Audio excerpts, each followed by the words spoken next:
యేసుక్రీస్తు వారి అతి శ్రేష్టమైన పవిత్రమైన నామంలో ఈరోజు పుట్టినరోజు వేడుక జరుపుకున్నటువంటి సామ్యుయల్ బాబుకి నా హృదయపూర్వకమైన జన్మదిన శుభాలు తెలియజేస్తూ ఉన్నాను.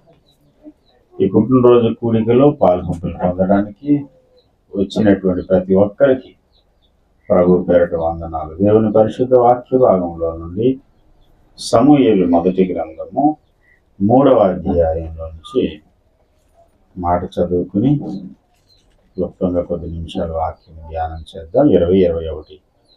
కాబట్టి సమూయేలు యెహోవాకు ప్రవక్తగా స్థిరపడిన దాను మొదలుకొని బెయేర్షెబా వరకు ఇశ్రాయేలీలందరూ తెలుసుకున్నారు. మరియు షిలోహులో యెహోవా మరలా దర్శనమిచ్చుచుంది. షిలోహులో యెహోవా వాక్కు చేత సమూయేలునకు ప్రత్యక్షమవుతూ వచ్చాడు. సమూయేలు మాట ఇశ్రాయేలీలందరిలో వెల్లడియాడు. దేవుడి పరిశుద్ధ వాక్యం ద్వారా మనందరితోనూ మాట్లాడును గాక. ప్రేమగల మా తండ్రి పరిశుద్ధుడు, సమయంలో నాతో అనుకున్నటువంటి బిడ్డలందరితో మాట్లాడండి. నీ స్వరం వినిపించండి. ముఖ దర్శనం చేత మమ్మల్ని తృప్తిపరచండి. ప్రతి ఆటంకాన్ని దూరం చేయండి. యేసు పుణ్యనామంలోనే వేడుకుంటున్నాం తండ్రి. ప్రభునందు ప్రియ దేవుని బిడ్డలారా, ఇశ్రాయేలు సమాజమంతటికి కలిగిన కీడు, ఇశ్రాయేలు సమాజమంతటికి కలిగిన మేలు. సమాజానికి కలిగిన మేలు ఒక యవనస్తుని బట్టి, ఇశ్రాయేలు సమాజం అంతటికి కలిగిన కీడు 2 యవనస్తులను బట్టి. 2 యవనస్తుల వల్లేమో కీడు వచ్చింది సమాజానికి. ఏంటా కీడు అంటే దేవుడు ప్రత్యక్షం అవడం మానేసిరట. యెహోవా ప్రత్యక్షమగుట అరుదు. అరుదు అంటే ఎప్పుడో ఒక్కొక్కసారి జరిగేది తప్ప దేవుడు ప్రత్యక్షం అవడం అనేది ఉండేది కాదు. బాలుడైన సమూయేలు 3:1 ఏలి ఎదుట యెహోవాకు పరిచర్య చేయుచుండె. ఆ దినములలో యెహోవా వాక్కు ప్రత్యక్షమగుట అరుదు. ప్రత్యక్షము తరచుగా తటస్థింపలేదు. కంటిన్యూగా దేవుడు మాట్లాడడం అనేది లేదట. ఎప్పుడో ఒక్కొక్కసారి తన ప్రజలను దేవుడు దర్శిస్తూ వచ్చాడు. ఎందుకు అలా జరిగింది? దానికి కారణం ఏంటి అంటే దేవుని ప్రజలకు దేవుని వాక్కు పంపించేటువంటి పని దేవుడు మానేశాడు. ఎందుకు మానేశాడు అంటే యాజకుని కుమారులైన ఒప్ని, ఫీనెహాస్ అనేటువంటి 2 బట్టి. 2వ అధ్యాయం 12వ వచనంలో ఏలి కుమారులు యెహోవాను ఎరుగని వారై మిక్కిలి దుర్మార్గులై ఉండిరి. మిక్కిలి దుర్మార్గులై ఉన్నటువంటి ఆ ఏలి కుమారులను బట్టి దేవుడు ఇశ్రాయేలు ప్రజలను దర్శించడమే మానేశాడు. తన ప్రజలకు దేవుడు తన దర్శనం ఇవ్వడం మాని ప్రత్యక్షము అనేది తరచుగా కలగలేనటువంటి పరిస్థితి వారికి ఏర్పడింది. ఎవరికైనా కష్టం వస్తే దేవుడి దగ్గరికి, దేవుని సేవకుని దగ్గరికి, ప్రవక్త దగ్గరికి వెళ్తారు. అయ్యా, దేవుడు మా జీవితంలో ఏం చేయాలనుకుంటున్నాడో, దేవుని చిత్తం ఏంటో, దేవుని ప్రణాళిక ఏంటో మాకు తెలియడం లేదు. కాబట్టి మీరు దేవుని యొక్క ప్రణాళికను, చిత్తాన్ని మాకు గ్రహింపజేసి తెలియజెప్పి మేము నడవవలసిన మార్గాన్ని మాకు బోధించండి అని అడిగితే, రండి దేవుడు ఏం మాట్లాడతాడో మనం ఎదురు చూద్దాం అంటారు. కానీ అవతల నుంచి దేవుడు ఏం మాట్లాడు. దేవుని వాక్ అనేది లేదు. ఆ 2 వల్ల యావత్ ఇశ్రాయేలు సమాజం అంతా దేవుని సన్నిధి లేని వాళ్ళు గాను, దేవుని వాక్కు లేని వారు గాను మారిపోయారు. కారణం ఏంటంటే వాళ్ళు దేవునికి సేవ చేస్తూ దేవుని సన్నిధిలో ఉంటూనే దేవుని ఎరుగని వారై ఉన్నారట. కాబట్టి దేవుని వాక్కు చేత తన ప్రజలను దర్శించడం అనేది ఆగిపోయింది. దర్శనము, ప్రత్యక్షత అనేది తరచుగా జరగడం లేదు. ప్రజలు చేసినటువంటి ప్రార్థనలకు దేవుని యొద్ద నుండి జవాబులు రావడం మానేశాయి. ప్రజలకు దేవుని నడిపింపు తెలియలేని పరిస్థితి వచ్చింది. ఎవరి వల్ల అంటే ఇద్దరు యవనస్తులు. వాళ్ళిద్దరిని కూడా బాల్యము నుండి దేవునిలోనే పెంచాడు తండ్రి. ఏలి, తన భార్య పేరు ఏంటో రాయబడలేదు కానీ వాళ్ళు తన తండ్రి తర్వాత యాజకత్వపు సేవలోనికి వచ్చేసారు. కానీ విచారకరమైన విషయం ఏంటంటే వాళ్ళు దేవుని ఎరగని వారు. తత్ఫలితంగా దేవుని ప్రజలందరూ కూడా దారి తప్పడానికి వారు కారణమయ్యారు. వారు అతిక్రమించడమే కాదు, ప్రజలను కూడా దేవుని సన్నిధి నుంచి, దేవుని కార్యం నుంచి వారిని వైతొలగడానికి వారిని అతిక్రమింపజేశారు. అండి 2:24 ఉందన్నమాట. ఇలాంటి కార్యములు మీరెందుకు చేయుచున్నారు నా కుమారులారా? ఇలాగ చేయవద్దు, నాకు వినబడినది మంచిది కాదు. యెహోవా జనులను మీరు అతిక్రమింపజేయుచున్నారు. నరునికి నరుడు తప్పు చేసిన ఎడల దేవుడు విమర్శ చేయును గాని, ఎవరైనా యెహోవా విషయంలో పాపము చేసిన ఎడల వాని కొరకు ఎవడు విజ్ఞాపనము చేయును అని.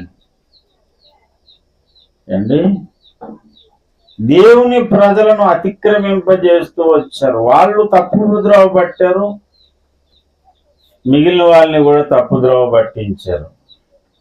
ప్రియమైనటువంటి దేవుని బిడ్డలారా, ఆనాటి ఏలీ కుమారులైనా ఈనాడు దేవుని పిల్లలుగా క్రీస్తునందు విశ్వాసులైనటువంటి వారైనా సరి అయిన మార్గంలో నడవకపోతే, దేవుని వాక్యాన్ని అతిక్రమిస్తూ బ్రతికితే మన వల్ల దేవుని యొద్దకు వచ్చేటువంటి అన్యజనులు దేవుని మార్గాన్ని అనుసరించడం పోయి దేవుని యొక్క వాక్యానికి వ్యతిరేకంగా బ్రతుకుతారు. మిమ్మును బట్టియే కదా అన్యజనులలో నా నామము అవమానం పాలవుతుంది అంటాడు.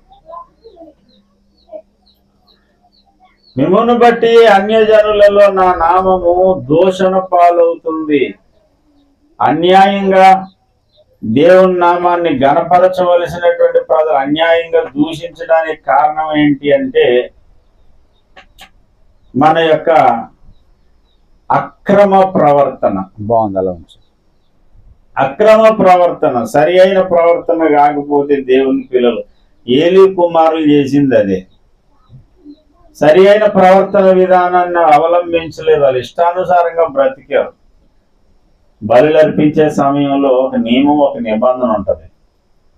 దేవునికి అర్పించిన తర్వాత అందులో మిగిలినటువంటి దాన్ని, ఆ బలిలో ఉన్న శేషాన్ని యాజకుడు తీసుకోవాలి. వీళ్ళు వస్తారు, అలాగంటే పనుని పంపిస్తారు. బలి అర్పించిన తర్వాత పచ్చిమాంసం మాకు ఇచ్చేయండి, యాజకుడికి ప్రత్యేకంగా మేము వండాలి. ఆ పనుడు అంటాడు, అదేంటయ్యా ఇది ఎక్కడ రూల్? ఇది ధర్మశాస్త్ర ప్రకారంగా, రూల్ ప్రకారంగా దేవునికి అర్పించబడిన తర్వాతే కదా అంటే, అలాంటివి తీసుకోడు యాజకుడు. మా వాడు మంచి మొక్కలు ఇచ్చేయండి ముందు. మొత్తం ఈ బలి అర్పించడానికి ఇంట్రెస్ట్ పోయేలా చేసేసారు వీళ్ళు. దేవునికి దగ్గరకు వచ్చే ప్రజలకు ఈ ఒప్ని, ఫీనెహాస్ అనేటువంటి ఇద్దరు కూడా దేవుని దగ్గరకు ప్రజలు రాకుండా, దేవునికి బలి అర్పించేటువంటి వారు అర్పించకుండా, దేవునికి బలి అర్పించే వాళ్ళకి అసహ్యం వచ్చేసిందంట. 2:17 చదవండి. 2:17.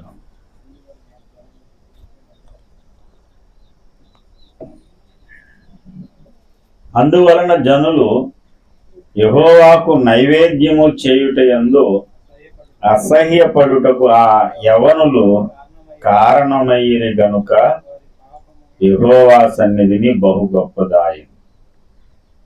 ప్రజలందరూ దేవుని దగ్గరకు వచ్చి బలి అర్పించి ఆరాధన చేసుకోవడానికి వీళ్ళు అడ్డుగా ఉన్నారు. ఈ ఇద్దరు కుమారులు ఒప్ని ఫీనెహాసు అనేటువంటి వారు.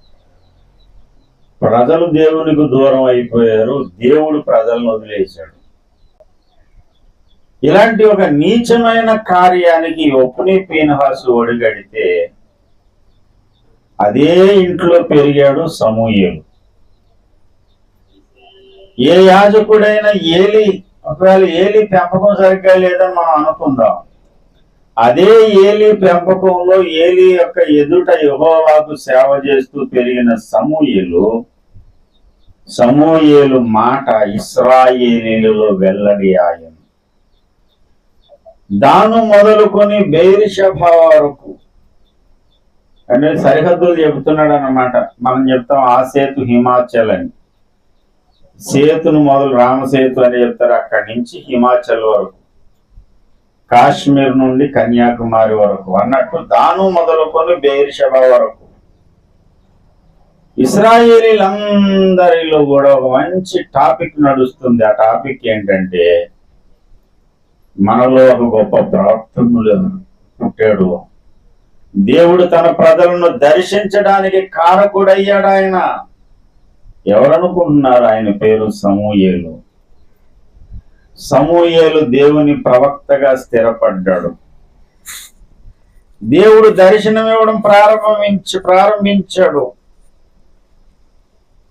ఏ ఒప్ని ఫీనెహాసును బట్టి దేవుడు మాట్లాడడం మానేశాడు, ఏ ప్రజలనైతే దేవుడు విడిచిపెట్టాడో, షిలోహులో తాను సంస్థాపన చేసినటువంటి ఆలయమును దేవుడు విడిచిపెట్టేశాడో, అదే ఆలయాన్ని, అదే సన్నిధానాన్ని, అదే ప్రజలను దేవుడు మరలా కోరుకున్నాడు. దేవుడు తన ప్రజలతో మాట్లాడడం మొదలుపెట్టాడు. వాక్కు చేత దర్శనం ఇవ్వడం మరలా ప్రారంభమైంది. ఈ ప్రసంగ ప్రారంభంలో నేను అన్నాను, ఇద్దరు యవనస్తులను బట్టి దేవుడేమో తన ప్రజలను వదిలేశాడు. ఒక యవనస్తుడు మరలా దేవుడు తన ప్రజలను దర్శించడానికి కారణమయ్యాడు. దేవుని యొక్క ప్రజలను దేవుడు దర్శించడానికి, ప్రజలు దేవుని వైపుకు తిరగడానికి ఒక కీలక పాత్ర పోషించినటువంటి వాడు సమూయేలు. దేవునికి స్తోత్రం. అదే పేరు పెట్టుకున్నటువంటి సమూయేలు ఇక్కడ ఉన్నాడు. సమూయేలు అనే పేరుకు దేవుని చేత అడగబడిన వాడు లేక దేవుడు వినును అని అర్థం. ఎందుకు ఆ పేరు పెట్టిందంటే, దేవుని నేను అడిగాను, నేను అడిగి పొందుకున్నాను అని ఆ తల్లి ఆ బిడ్డకు సమూయేలు అనే పేరు పెట్టింది. సమూయేలు అనే పేరు, సమూయేలు అనే క్యారెక్టర్, సమూయేలు అనే వ్యక్తి బైబిల్ గ్రంథంలో జన్మము నుండి ఆఖరి వరకు, తుది శ్వాస వరకు మచ్చలేని మహారాజుగా బ్రతికాడు. దేవునికి స్తోత్రం కలుగునుగా. ప్రియమైన దేవుని బిడ్డలారా, ఒక వ్యక్తిని బట్టి దేవుడు తన ప్రజలను దర్శించడం, తన ప్రజలతో మాట్లాడడం, ఆ వ్యక్తిని బట్టి దేవుడు తన ప్రజలకు విజయాన్ని ఇవ్వడం, ఇవన్నీ జరిగాయి అంటే ఆ వ్యక్తి యొక్క క్యారెక్టర్ ఏంటో మనం గమనించాలి. పనిలో పనిగా ఒప్ని ఫీనెహాసు లాగా ప్రజలను దేవునికి దూరం చేసేటువంటి యవనస్తులుగా కాకుండా, ప్రజలను దేవుని యొద్దకు నడిపించి దేవుణ్ణి ప్రజల యొద్దకు త్రిప్పేటువంటి ఒక గొప్ప సాధనంగా, ఒక సమూయేలుగా, ఈరోజు పుట్టినరోజు చేసుకుంటున్న సమూయేలు ఆనాటి ప్రవక్త సమూయేలులా ఉండాలని మనసారా నేను కోరుకుంటూ, నేను దీవిస్తూ ఉన్నాను. సరే, మరి అలా ఉండాలంటే ఏం చెయ్యాలి? దేనిని బట్టి తన ప్రజలను దేవుడు విడిచిపెట్టాడో, దేనిని బట్టి దేవుడు మరి తన ప్రజలను చేర్చుకున్నాడో ఎంతో క్లియర్గా రాయబడింది. సమూయేలును బట్టి దేవుడు తన ప్రజలైన ఇశ్రాయేలుని దర్శించడం మొదలుపెట్టాడు అని చెప్పాను. సమూయేలు యొక్క వ్యక్తిత్వం ఏంటి, అతని క్యారెక్టర్ ఏంటి, ఆయన యొక్క తత్వం ఏంటి? సమూయేలు బాల్యము నుండి అతనిలో కనిపించే మొట్టమొదటి దినుసు దేవునిని ప్రేమించినటువంటి వ్యక్తి. తల్లి అన్నది, వీడు యెహోవాకు ప్రతిష్ఠింపబడిన వాడండి. ఈ రోజు నుంచి పాలు విడిచి దేవుని సన్నిధికి వచ్చాడు కదా, ఇప్పటివరకు నేను పాలు ఇచ్చి పెంచాను, ఇంకా పాలు అవసరం లేదు, మొదలు పెడితే తింటాడు వీడు. ఆ ఏజ్కి వచ్చాడు గనక ఇది మొదలుకొని వీడు యెహోవాకు ప్రతిష్ఠితుడు అనగానే తక్కువ మోకాళ్ళు వేసి దేవుడికి మొక్కాడట. దేవునికి స్తోత్రం. నిన్ను బట్టి సమాజం దీవించబడాలంటే, నిన్ను బట్టి దేవుని ప్రజలు బాగుపడాలంటే, నిన్ను బట్టి నీ కుటుంబం దీవెనకరంగా మారాలంటే బాల్యము నుండి దేవునికి మొక్కే అలవాటు ఉండాలి. అహరోను మోషేలట యాజకత్వం చేయవారిలో ఉన్నాడట, సమూయేలు ప్రార్థించే వారి గుంపులో ఉన్నాడట. దేవునికి స్తోత్రం అండి. దేవుని జీవ కవిలలో నీ పేరున్నదా, నా పేరున్నదా? హతసాక్షుల కవిలేని పుస్తకం. అలాంటి కవులు ఏంటి అంటే ప్రార్థన వీరుల గుంపులో నీ పేరున్నదా? ప్రార్థన చేసేవాడిని బట్టే దేవుడు ప్రపంచాన్ని దీవిస్తాడు, ప్రాంతాలను దీవిస్తాడు. ప్రార్థన లేనివాడు ఏనాటికి ప్రయోజకుడు కాలేడు. నేను ఒక ప్రయోజకుడిని కావాలి, సమాజానికి మేలు కలిగించే వ్యక్తిని కావాలి, నా ద్వారా నా కుటుంబం దీవించబడాలి, నా ద్వారా నా చుట్టూ ఉన్నటువంటి వారందరూ దీవెనకరంగా మారాలనుకుంటే ఊరిమే గాలిపటంలో తిరిగితే ఏం ప్రయోజనం లేదు. మోకాళ్ళలోని ప్రార్థన చేసే అలవాటు ఉండాలి. ఇక్కడ మోకాళ్ళలోని ప్రార్థన చేసే అలవాటు ముసలోళ్ళకి ఎవరికో పెద్దోళ్ళకి ఉండొచ్చండి, చిన్నపిల్లలకి ఏంటి సార్ మీరు అంటారా? సమూయేలు బాలుడుగా ఉన్నప్పుడే ఏం చేశాను? యెహోవాకు మొక్కి ప్రార్థించే గుంపులో ఉన్నాడు. చిన్ననాటి నుండి సమూయేలు చేసిన ప్రార్థనలు అతను ముగింపులో కూడా ఆగిపోలేదు. పాటలు పాడడం మంచిదే, ప్రసంగాలు నేర్చుకోవడం కూడా మంచిదే. పాటలు పాడినోడు పాడవుతాడు, పాడయ్యే అవకాశాలు ఉండొచ్చు. ప్రసంగాలు చేసినోడు కూడా పాడయ్యే అవకాశం ఉంది. కానీ ప్రార్థించే అలవాటు ఉన్నవాడు పాడవడం సాధ్యం కాదు. ప్రపంచంలో సైతాన్ గారికి భయం కలిగించేది ఏదన్నా ఉందంటే అది ప్రార్థన. సమూయేలు అలా నిలబడ్డానికి కారణం యవన ప్రాయంలో కొంతమంది బాల్యంలో ప్రార్థన చేస్తారు, తల్లిదండ్రుల మాట విని లోబడతారు. కానీ యవన ప్రాయం రాగానే నేను ఇంక వీరుడిని అయిపోయాను అనుకుని ప్రార్థన లేదు, ఏమీ లేదు. ఉదయాన్నే లేచి ఒక గంట సేపు మోకాళ్ళ మీద ఉండడం అలవాటు లేదు. అలవాటుగా అసలు అవసరమే లేదు. అలాగైపోయింది ఈనాడు చాలా మంది జీవితం. ప్రియమైన దేవుని బిడ్డలారా, అబ్రహాము బలిపీఠమును కట్టిననుంది బైబిల్లో. అలాగే నువ్వు ప్రార్థన బలిపీఠాన్ని కట్టుకుంటేనే నిండు వృద్ధాప్యంలో కూడా చెరిగిపోని ధైర్యముతో, స్థిరమైన భక్తితో. ఏ భక్తి? ఎఫ్రాయిము నీ భక్తి ప్రాంతకాలమున పడు మంచు ఆవిరైపోయినట్లుగా ఆవిరైపోతున్న స్థిరత్వం లేని భక్తి. స్థిరత్వము లేని భక్తి కలిగిన వాడు ఏనాటికి సమాజానికి బాగు కలగజేయలేడు, మేలు కలగజేయలేడు, ఎవరికి ప్రయోజనకరమైన వ్యక్తిగా ఉండలేడు. ఆనాడు సమూయేలు దేవుని ప్రజలకు ఒక వారధిగా మిగిలాడు.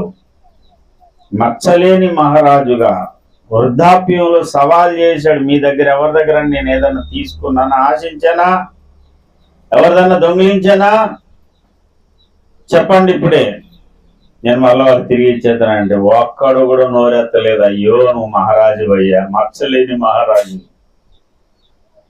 చేతులెత్తి మొక్కేలాగా తయారయ్యాడు. ప్రియమైన దేవుని బిడ్డలారా, అలాగ మచ్చలేని స్థితి నీలో కలిగించేది ప్రార్థన. రెండోది, సమూయేలట 3వ అధ్యాయం 1వ వచనం చదవండి. బాలుడైన సమూయేలు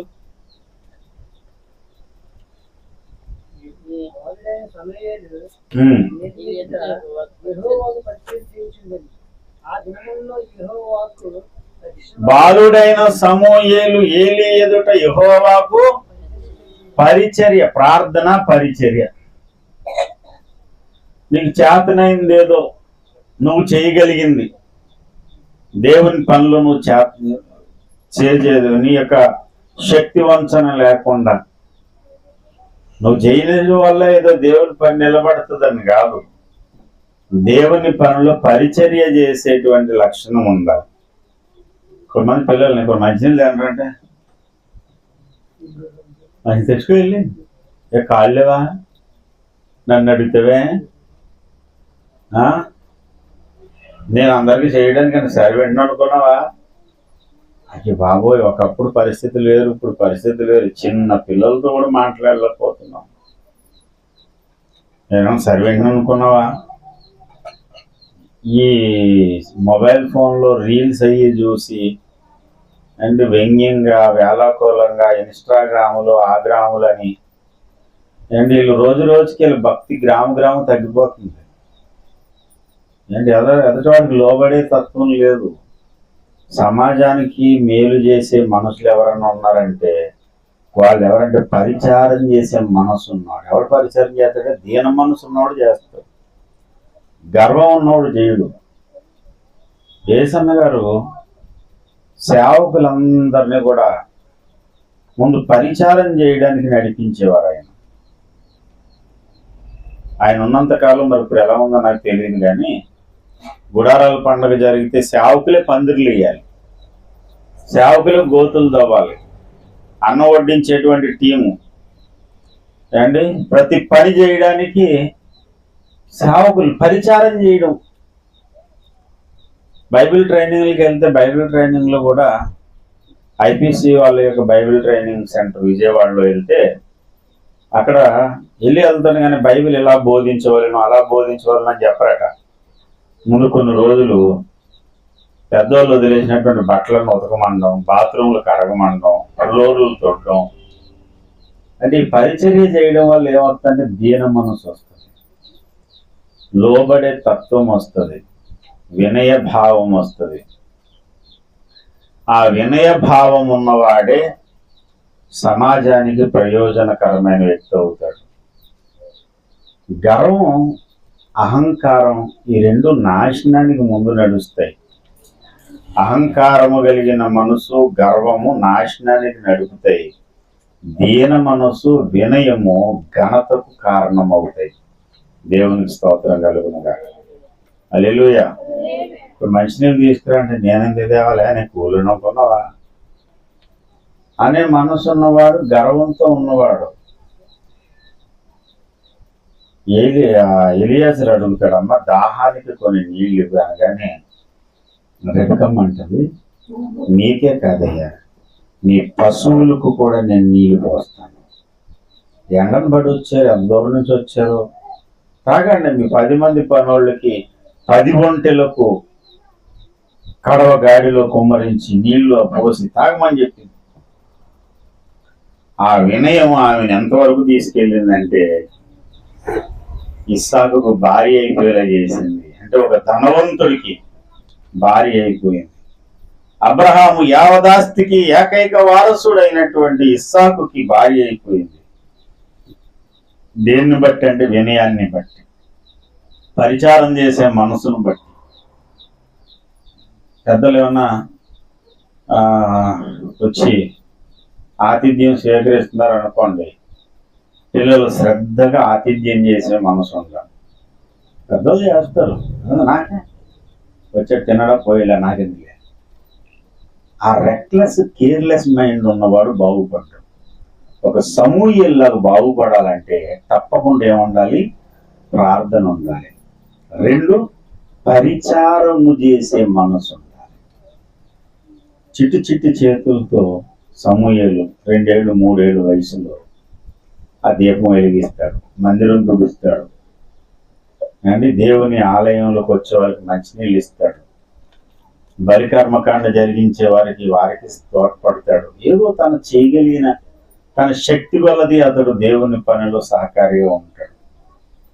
ఈరోజు నేను దేవుని కొరకు వాడబడుతున్నాను, దేవుని కొరకు అనేక ప్రాంతాలు పరిగెడుతున్నానంటే నా బాల్యం అంతా దేవుని ఆలయంలోనే గడిచింది.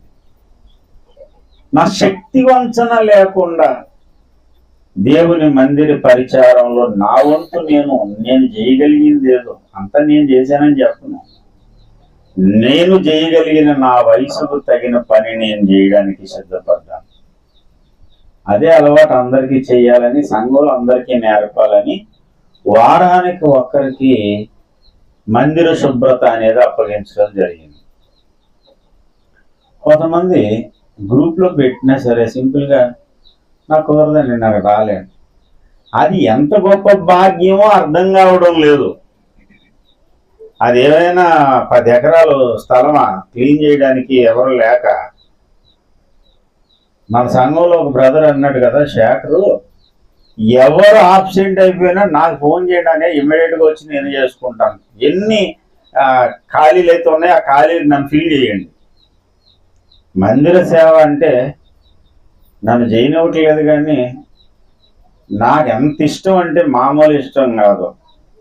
కొన్నిసార్లు వీళ్ళందరూ పడుకున్నప్పుడు నేను కూర్చేస్తుంటాను వెళ్ళి దేవుని మందిరం తుడవడం, దేవుని యొక్క సన్నిధికి వచ్చే వాళ్లకు పరిచారం చేయడం, ఆ చాపలేయడం, దాని వెనకున్న దీవెన ఏంటో ఆశీర్వాదం ఏంటో నాకు తెలుసు. అది చేసేది మనుషులకు కాదు, నేను చేసేది సాక్షాత్తు దేవునికి చేస్తున్నాను.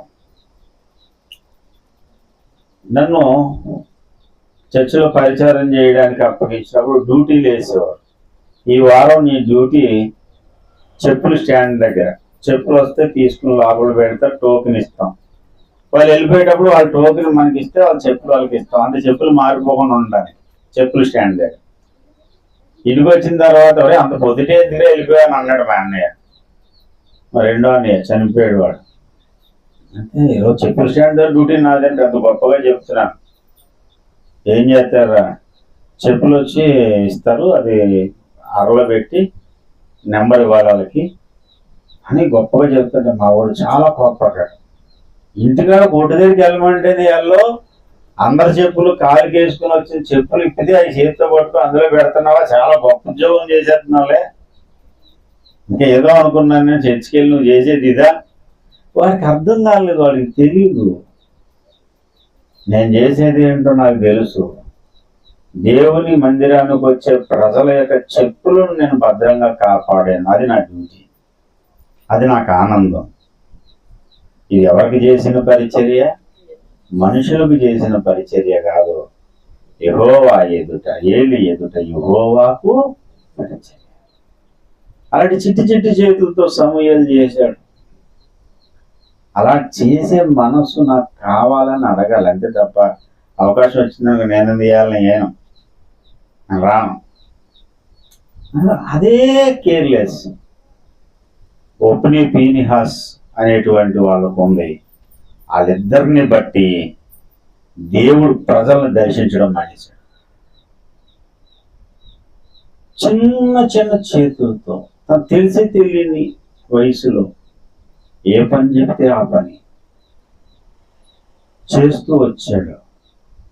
పరిచారం చేసే మనసు ఉన్నటువంటి వాడు సమూయేలు. ఇంకో విషయం చెప్పనా, దేవుడు ఎవరిని వాడుకుంటాడు, ఎవరి వల్ల దేవుని సమాజానికి మేలంటే మెలకువగలిగిన వారు, చురుకైన వారు. సోమరుణ్ణి దేవుడు ఎప్పుడు యాక్సెప్ట్ చేయడు. అర్ధరాత్రి వేళ ఒక స్వరం వినబడింది, సమూయేలు సమూయేలు. రాత్రి సమయంలో నిద్రపోతున్నాడు. తుడుక్కుబడి లేచాడు. పరుగు పరుగున తాతయ్య దగ్గరికి వెళ్ళాడు, ఏలి తాత దగ్గరికి. ఏలి తాత పిలిచారు నన్ను, నేను వచ్చాను. ఏలి తాత గుర్రం పెట్టి నిద్రపోతున్నాడు. ఆయన అప్పటికే చాలా పెద్ద వయసు. అరే నేనేం తెలియదురా నిన్ను, పోయి పడుకున్నాడు. మళ్ళీ పిలిచాడు దేవుడు, సమూయేలు సమూయేలు. మళ్ళీ పరిగెత్తుకుని వెళ్ళాడు తాత దగ్గరికి. తాతయ్య పిలిచారా? అయ్యా మీరు పిలిచారా, నేను వచ్చాను. ఏలికి అర్థమైంది, నేను పిల్లలేదు, వీడికి వినపడుతుందంటే దేవుడే పిలుచుంటాడైతే.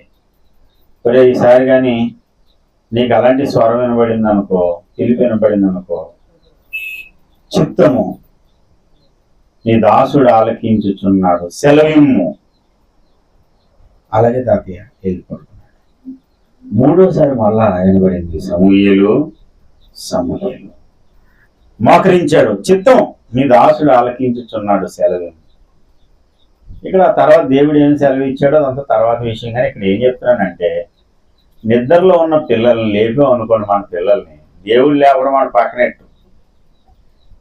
సమూయేలు సమూయేలు అని లేపాం, లేకపోతే నీ పేరు పెట్టి నేను లేపాం, అర్ధరాత్రి సమయం మధ్యలో అసలు పిల్లలు పడుకోవడమే రాత్రి 1 గంట అయిపోవాలి. కొంతమంది 2 అయితే కానీ పడుకోరు, ఎందుకంటే అప్పటి వరకు ఏవో నడుస్తాయి ఆటలు, డుస్కు డుస్కు డుస్కు డుస్కోమని ఆ ఫీ ప్రేయర్లు పాపరేయర్లు కొట్టుకుంటూ ఉండాలి. సెల్లలకి బాగా ఎడిట్ అయిపోయారు పిల్లలు, తొందరగా పడుకోవడం లేదు. నా చింతనం లేదు, పడుకోవడం అంటే 9 అయ్యేసరికి వెళ్ళిపోవడం మంచాలకి, తెల్లవారు 3 గంటలు లేగల ప్రార్థన. అదొక క్రమశిక్షణగా నడిచింది జీవితం అంతా. ఇప్పుడు క్రమశిక్షణ అనేది లేదు పిల్లలకి, ఎప్పుడు పడుకుంటారో తెలియదు. అలా పడుకున్న పిల్లల్ని లేపామనుకోండి, మూతి కట్టేస్తారు చూడండి. పంది పిల్లకి, పందికి మూతి కట్టేస్తారు, అది అరుతుంది, అలా అరుతున్నారు పిల్లలు. లెగరు, నువ్వు ఎంత చెప్పు, ఏమి చెయ్యి, నీళ్లు జల్లు, మూతి కట్టిన పందిలాగా అరుతాడు కానీ లెగడు. చురుకైన వారిని దేవుడు వాడుకుంటాడు, మెలకువ కలిగిన వారిని దేవుడు వాడుకుంటాడు. సోమరులు కాదు, ఎంత నిద్దట్లో ఉన్నా సరే. సమూయేలు, మా అమ్మగారు మాకు ఎలాంటి ట్రైనింగ్ ఇచ్చారంటే, తెల్లవారుజామున 5 గంటలకు ప్రార్థన, కంజరలా మోగిస్తారు, 3 సార్లు కంజరు కొడతారు. ఆ కంజర శబ్దానికి లెగిసి మోకాళ్ళు ఉనాలి, ప్రార్థనలో కూర్చోవాలి. టకటక ఎవరి పక్కల అడుగు సర్దేసుకుని 10 మంది కుర్రోళ్ళు అందరూని, ఎవరిదాది ఏదో సైనికుల్లాగా ఎవడు బెడ్షీట్ వాడు మడత పెట్టేసుకుని అక్కడ పెడేసి వచ్చి ప్రార్థనలో కూర్చోవాలి. పొరపాటున కంజర శబ్దం విని కూడా లెగలేదనుకోండి, టీచర్ అమ్మగారు ఆవిడ పెద్దమ్మగారు కర్ర పట్టుకుని వచ్చేవారు. సరిగ్గా ఒకటి ఎత్తే ఇంకంతే మొత్తం వదిలిపోయేది. అయితే దేవుని మహాకృప, నాకు దేవుడిచ్చిన భాగ్యం అనుకోవాలి. ఏంటంటే ఆ కంజర శబ్దానికి ముందే అమ్మగారు అక్కడ ఉంది మడత మంచం చూస్తుంటే నాకు అదే సీన్ గుర్తొస్తుంది, వెనకాల మడత మంచం. అలాంటి మడత మంచమే పడుకునేవారు ఆవిడ. పడుకుని ఆ మడత మంచం నుంచి లేచేసరికి అది ఎందుకు అరిసేది, కిర్రుమని సౌండ్ వచ్చింది. ఆ మడత మంచం సౌండ్ రాగానే తులుక్కుబడి లేచాను. మొదట 3 గంటలకు, ప్రతిరోజు 3 గంటలు ఇస్తారు. ఆ 3 గంటలకు మడత మంచం కిర్రుమంటది, నేను లేచి కూర్చుంటాను. 3 నుంచి 5 గంటల వరకు మోకాళ్ళ మీద ఉంటారు అమ్మగారు. దేశం కోసం, సంఘం కోసం ఏడుస్తూ ప్రార్థన చేస్తారు. ఆ ప్రార్థన నాకు వినబడేది. రోజు ఆ ప్రార్థనలో నేను పాల్పంపులు పొందేవాడిని.